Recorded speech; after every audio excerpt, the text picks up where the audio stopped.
Welcome back, students. Let's continue with the first chapter. Now the narrator at last drew this figure, right? This drawing, and this is a box, and the sheep that the boy was asking for to draw is inside this box. And to the narrator's surprise, the boy, he replies that this is exactly the way he wanted it. And then he further questions him whether the narrator, he thinks that the sheep will have to have a great deal of grass or not. Then the narrator questions, why? Because where I live, everything is very small. There will surely be enough grass for him, I said.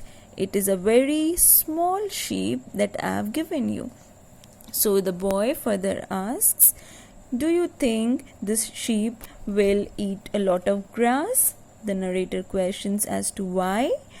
So the reply is, because where the boy lives, there everything is very small. And the narrator answers that surely there will be enough grass for him, because the sheep that he has drawn is very small. The sheep that is given is very small. He bent his head over the drawing, not so small that, look, he has gone to sleep.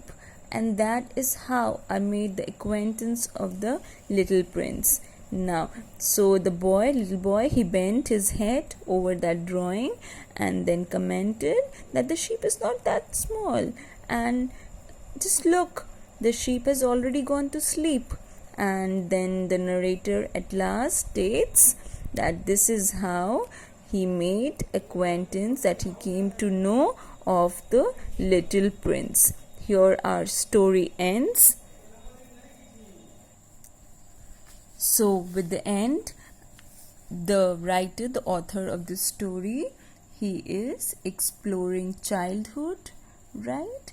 A childhood imagination, the way the imagination of a child works, and how the elderly people perceive things, right?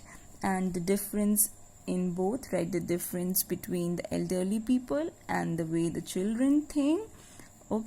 And the adults, they probably give more importance to studies, right, to build a career, whereas pursuing hobbies or like doing what you like to do is considered not that important, right? So the author here makes his observations, right, about life and about human nature.